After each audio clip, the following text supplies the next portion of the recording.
Look at yours. I know, it's getting there. Getting that lettuce. You're looking Yeah, good. the lettuce. It's starting to flow. All right. Not as much Well, as hello, yours. everyone. Welcome to this episode. I'm joined today by the inestimable James Flood. Now, in the previous episode, posted both on Twitter, on X, and on YouTube, we discussed nutrient timing, in the course of which we touched on intermittent fasting, with which most everybody at this point is familiar. Today, I'd like to compare contrast intermittent fasting to another popular eating protocol called the 30-30-30. That's 30 times 3 protocol. It's a relatively new diet plan that emerged between 2023 and 2024 and has since gained in popularity. Originally proposed by the entrepreneur, author, investor, podcaster Tim Ferriss in his book, The 4-Hour Body.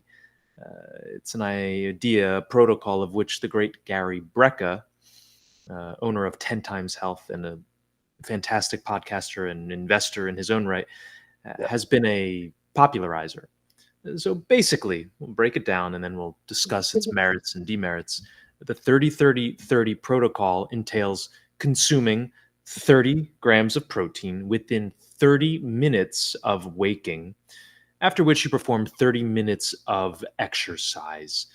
Now, I don't know if it's specified exactly what exercise is to be performed, if it's weight and resistance training or if it's simply cardio. I think we're of the mind that it's probably just cardio, something to get the heart rate up, to get it elevated. So, James, I want to open the floor to you, open the floodgates, if you will, to get your opinions. A variety of questions come to my mind. But let me first just get your general opinion about the 30-30-30 protocol. No, I understand the concept, and it's basically the idea behind it is, you know, this Tim Ferriss believes that you want to have some kind of amino acids in your blood before you do your cardio, so you're not burning muscle as fuel for your cardio. And I think it's cardio what they're, but I don't know if they specify, but for the 30 minutes, whatever they do. But I understand his philosophy and what he's thinking, and trying to encourage people to do. Um, I personally would never do that. If I was going to do anything before I trained, it would be carbs, not protein. Uh, Specifically for the reason of, it's am I training for endurance? Protein's not going to affect that really. Carbs, fast carbs will 30 minutes before. Um, just depends on what your goals are. I mean, I'm trying to stay lean. I'm trying to, always improve upon my physique. And if you're doing 30 minutes or 30 grams of protein right before you know, go to the gym or do any kind of cardio, that requires a lot of blood to digest in your stomach. So, what happens when you bring blood away from your muscles? It's obviously you're going to get less of a pump in your muscles. You're going to get less of a, just it's just undesirable in what I think in my brain and the science behind it. It's just I weigh the positives and the negatives. Yeah, okay. I'm not going to be burning a little bit of muscle while I do my cardio in the morning because I consumed a little bit of protein. But let's be honest. I mean, unless we're doing like 36 miles fasted in the morning, it's so minuscule the amount of muscle that you're that burning that it's just there's other things you can take like L-glutamine fasted, which isn't going to break your your fast, and it's not going to affect it's not going to sit in your stomach like protein would. Uh, it's just that my what I've noticed is just way better to do it fasted, your cardio, and you'll get better results. Right. Yeah, we discussed in our last episode nutrient timing, as I said when I introduced this episode, today's episode. And the 30-30-30 protocol seems to fly in the face of the basics that we laid out in proper nutrient timing. As you just reiterated, prior to exercise, you want a fast digesting carbohydrate.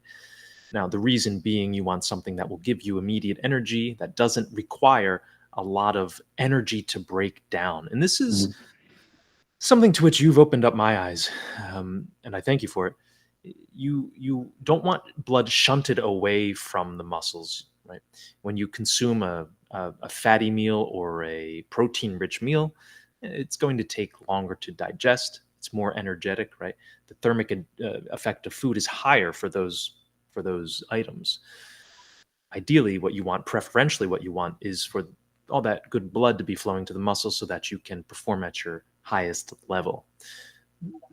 For that reason, the protein immediately prior to a session, without very little time to digest, seems to be contrary to what you've taught me and what I've then consequently researched on my own. I have a few questions about this. Now, is there anything especially anabolic about the first half hour of wakefulness, of being awake? You see, that's a good point you bring up. So as we sleep, our body releases growth hormone, the most anabolic hormone of the body, right? That's where you keep your skin healthy, your muscles full, and your body fat low. So as soon as you eat anything, especially with carbohydrates, early in the morning, your insulin turns on and your growth hormone turns off. So that's why I like to do intermittent fasting, because ideally you want to prolong that growth hormone boost as long as you can in the morning, because that right there is going to be more anabolic than 30 grams of protein, hands down. Any day, like the longer you can keep your growth hormone levels elevated naturally, the better. I mean, versus saying, "Oh, I got 30 grams of protein and I'm good." I understand the concept. The mTOR pathway of leucine is an amazing thing, right? But that's post workout, right? So it's like you could do, like I said, the glutamine pre workout, pre cardio. You're not gonna. It prevents muscle wasting. It's one of the most abundant amino acids inside the muscle. Way more beneficial than consuming 30 grams of protein.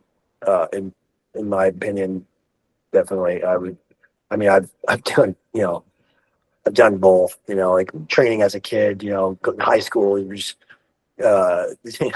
because I'd be at lunch and I'm like, okay, I got another 30 minutes. I can go lift here because I'm already done with my lunch. So I'd guzzle down my lunch and then just go lift. And I was like, whatever. I didn't care. I was just lifting because that's the time I could lift. Um, you know, by trial and error and just seeing what works. It's just, you got to go through it. You got to go through these steps and find what works for you. And this is what works for me. It works for a lot of my clients too. And it's more doable too. Right. And you said go ahead. I was just going to reiterate that which works for you and your clients is delaying your feeding window until noontime thereabouts, right? Intermittently fasting or intermittently feasting, as Dr. Klitz likes to say, and extending the period during which your growth hormone is being produced after your night of sleep. Correct? Yes, correct. And when you do that, you're going to find that when you do have your meals, when you do have your lunch, whatever, usually after you're done with your training, if you train in the morning, or if you train at the evening after your evening lift, you are going to be eating so much more than as if you were doing, like I used to do, like 6-8 meals a day, like the little, every 2 hours, you got to hit your anabolic window or whatever, or your body's going to start catabolizing itself. I never, ever felt good doing that. I always felt sluggish, and like my body was just tired, because you're not meant, your body's not meant to constantly be digesting something. Okay? It takes a Hmm. lot of energy. It takes a lot of blood and everything to constantly be to be digesting something. So that's why fasting is so popular now, because of the autophagy that it causes. Okay, so think about this: if you are eating like 99% of the day, I mean, you're not giving your body a break. You're gonna speed the aging process of your body exponentially. Okay, and I eat, if not more food, in the two small meals and the snack that I have than I did when I was eating six, to eight times a day. And I'm way more satisfied. I eat what I mean, for the most part, I eat what I want. It's like, it's, it's way more, Yeah. just for the average person, doable. Right. I suppose it's conceivable to apply both the 30-30-30 protocol and to intermittent fast, but you would have to begin your fast quite early the prior day. Like most people are waking up Yeah. maybe between, let's just say, 6 and 8 o'clock. The average person Yeah. might wake up at 7. If you're consuming 30 grams of protein within 30 minutes of waking up at 7 o'clock, so let's say it's 7:15, that means you conceivably could have been fasting for the prior 16 hours, but your last meal on the prior day would have had to have been, quite early in that afternoon. Yeah. And So, that's no, interesting you bring that up. yeah, just to finish that thought, like I Yeah. said, it's possible to do that. It's possible to have the best of both worlds, if that is a world worth living in, that world of the 30-30-30 protocol. I'm not sure, though, that it is. Um, to elaborate on what you're saying, uh, a lot of people now, I have yet to try this, so I'm not gonna knock it or say it's good. Uh, but a lot of people are doing reverse intermittent fasting now. So they are eating as soon as they wake up, uh, protein, whatever, good healthy fats, and then stopping their eating way earlier, like 3 o'clock. So they're doing Mhm, like mhm. the reverse, which is, Yeah. I mean, I get this. I get the idea behind that, because Mhm. then you don't have anything in your stomach while you're sleeping. Right. But for me, I've always slept a lot better on a full stomach, and Mhm, I mhm. know it doesn't make sense, but like when I eat, especially a heavy carb loaded meal, I'm usually tired within an hour afterwards, and it's like, so I mean, that's why I like intermittent fasting too, is because if I eat first thing in the morning, by lunch I'm like, oh, I start to Mhm. hit that midday, I need a nap, versus if I do intermittent fast, I hit my lunch, and, I'm ready to go. Yeah, that's an interesting point that you make. Um, for me, it's a little different, only because of my work schedule. I'm often forced to eat my last meal a little bit late. I prefer to sleep a little bit lighter. Oftentimes, I don't, though. I consume my last meal maybe around 8 o'clock, and by 9 to 10, I'm in bed.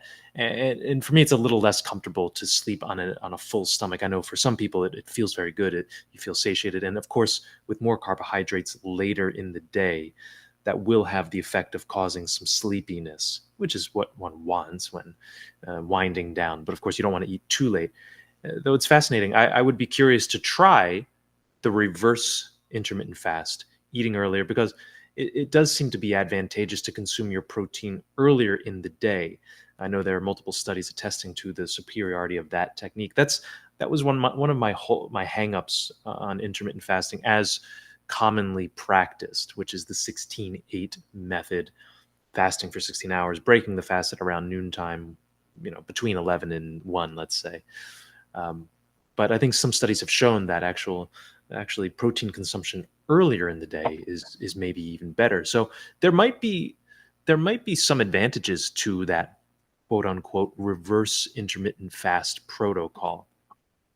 let's before we go any further into intermittent fasting, let's just revert back to the 30-30-30 protocol. What advantages does it have? If you were endorsing the 30-30 protocol, somebody was really, really interested in it, in what ways would you promote it? I mean, I guess if you owned a protein company, something like, you'd be like, yeah, take my protein, everything first thing in the morning. But I mean, I don't know. It sounds cool. I mean, it sounds really like 30-30-30. Yeah, P90, the marketing is strong. Certainly, it's easy to remember.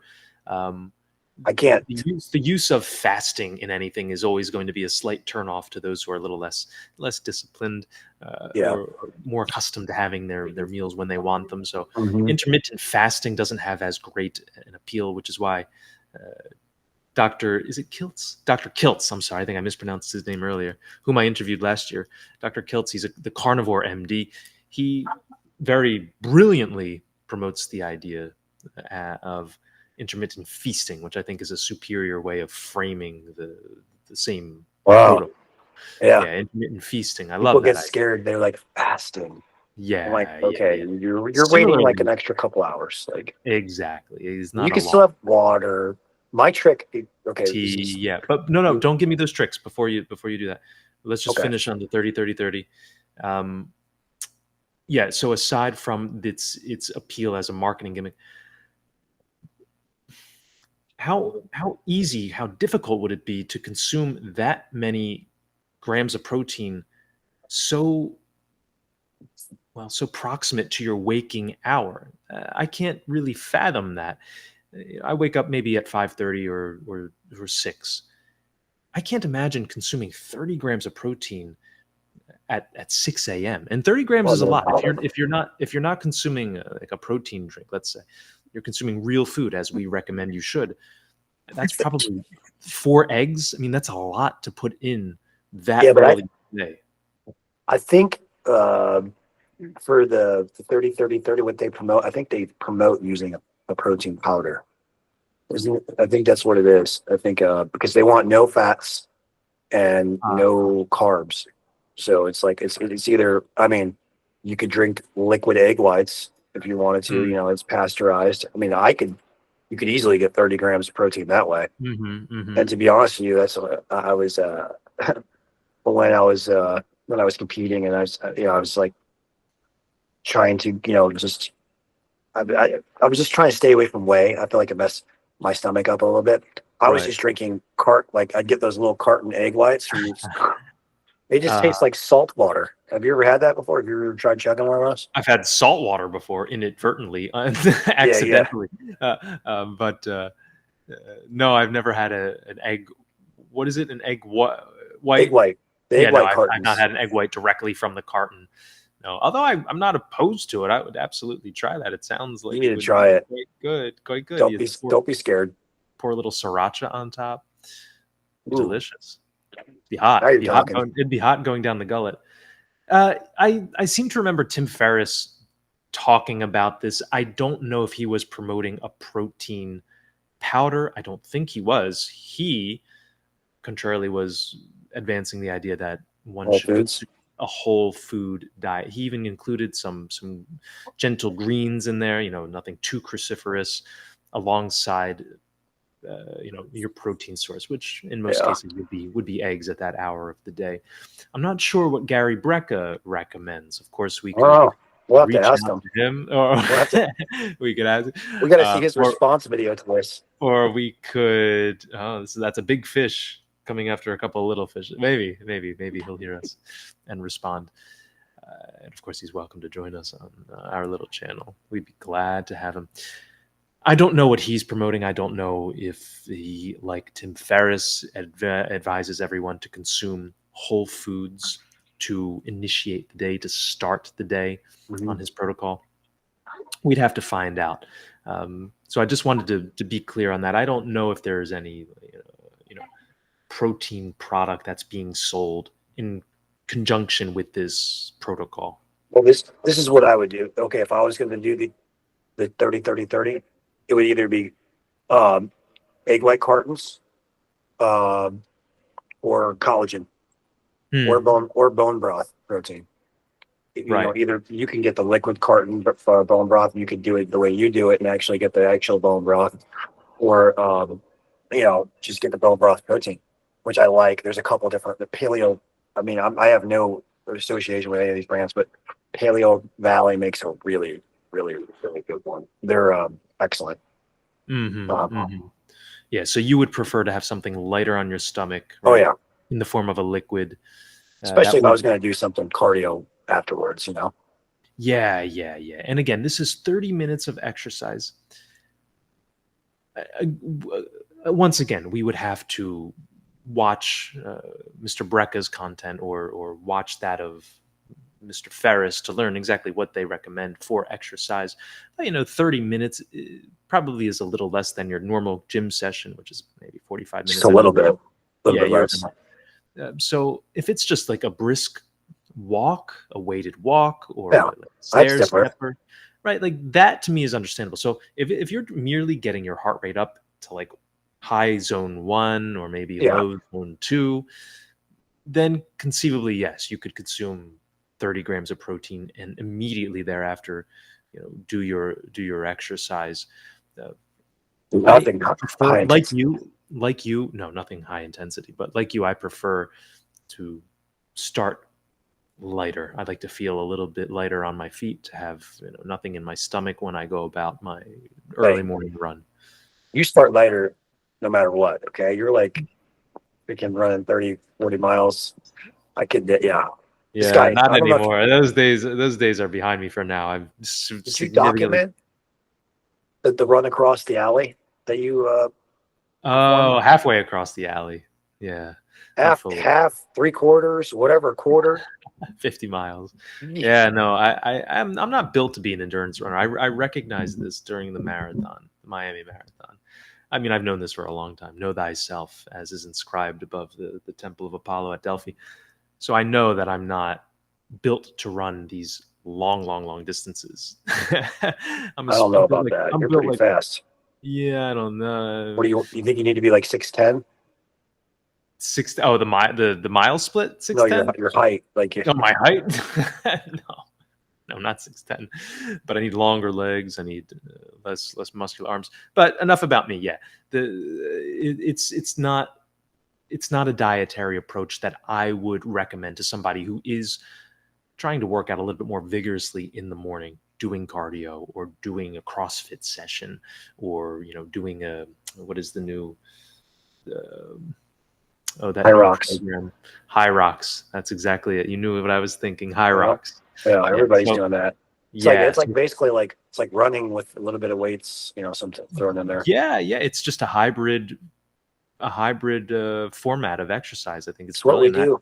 Yeah, and I need to. Well, we've been doing it for ages. I mean, humans have been doing this forever. Right? Yeah, Being strong physically in all sorts of different dimensions, and yeah. calisthenics, and weights, and resistance, and also being able to have good endurance to traverse long distances without having to stop. We Yeah. need to. So anyway, the point is, prior to intense sessions like those, like at High Rocks, like at CrossFit, like long run, I can't imagine how 30 grams of protein would be to your advantage. I don't think you would be Yeah, performing optimally given that amount of food in your system and that type of food, that type of nutrient. yeah. I've never drank a protein shake and then been like, wow, I feel like I can go do anything right now. It's not that Mm, back to like you don't really. It's just fuel. It's just fuel for your muscles. To recover, not to right, you know. right, It's a right, right. building block. Protein is a building block, not a. It's not a stimulant. It's not like Mm, essential nervous stimulants where you're going to be like, all right, yeah, let's go. So mhm. carbohydrates, very much so. Fast carbohydrates. Yeah. Absolutely. Um, just looking here at a couple of questions that I had written down. Yeah. I think we basically cover them all without my having to refer to them. So I think that's a good place to stop. Just to encapsulate, to recapitulate what we've discussed, the topic Yeah. today. was the differences between intermittent fasting and the 30-30-30 protocol, which has been popularized by Tim Ferriss and then by Gary Brecka. A description of both, what they both mean, and sort of our recommendation. I think we're in agreement that the intermittent fasting is generally preferable, although I haven't tried the 30-30 protocol, so I don't have any personal experience with it. Have you tried that? No, I mean, maybe by accident, like not really knowing I was doing it, Right. So but maybe we should try it. Maybe we should try it for a week. Yeah, absolutely. Neither you nor I has made a concerted effort to implement this protocol in our lives. So there's that disclaimer. Right? We can't speak completely confidently on its demerit or its merit. Just theoretically, though, it does seem to be the case that the intermittent fasting is going to be the superior way, especially if you want to sustain those higher levels of growth hormone and blunt the insulin response. Now, as a caveat, of course, if you're just consuming protein, 30 grams worth, the insulin response will be marginal. Minimal. Yeah. Right. So the 30-30 protocol has 30-30-30 protocol has that advantage that you're not going to have a big insulin spike. That's a good thing. And you'll be satiated for longer. So ultimately the recommendation is this: try it yourself, right? And always, we're just giving you advice that collectively we've come to think is best for optimal performance and for looking good and for feeling good. James, anything to add as we wrap this one up? Yeah, I think we touched all the bases. I think we explained the pros and the cons. It's just, I mean, that's all I could really think of. It's unless you wake up and you the only way I could see, consuming some kind of protein is if the night before you had like a very long, prolonged, maybe physical activity or some kind of workout that was just longer and more excruciating than you normally were used to, and you didn't feel fully recovered. I mean, then I would say go ahead, and break your normal protocol, and But other than that, I think we touched all the bases. And yeah. One more point added on top of what you just said. Doesn't have to be all or none. People get to be very strict about their, eating protocols. Perhaps for 5 days a week, you do the intermittent fast, and then on the 6th day, you try the 30-30-30 protocol, right? Yeah. I'm not sure how Tim Ferriss recommends you do this. I'm assuming that he's of the mind that you do the 30-30-30 the majority of the time, but I don't see anything wrong with maybe changing it up occasionally, once or twice. I know a lot of people. That's funny. That's so funny. It's good you said that, because I know a lot of people that do the intermittent fasting on, like, let's say, like Monday through Friday, and on Saturday and Sunday they do whatever, because they like to go get breakfast or something, and it's a tradition with their family. So you got to be flexible with your lifestyle, and you have to be in tune with the people around you. You don't want to be like, oh, I'm intermittent fasting, I can't have breakfast with you ever. Right. And on that 1 day or 2 days on which you don't fast, right, in the morning hours, that can be sort of your protein refeed day early in the morning, thus putting you in alignment with the 30-30-30 protocol. So a bunch of different ways to approach this. You have our opinion, our consensus opinion, and you also have the ideas being put forward by the estimable Tim Ferriss and Gary Brecka. So with that, James, I think we'll sign off. This was an excellent episode, very informative, and I thank you as always. Yep. You're looking extremely muscular. Your beard looks wonderful.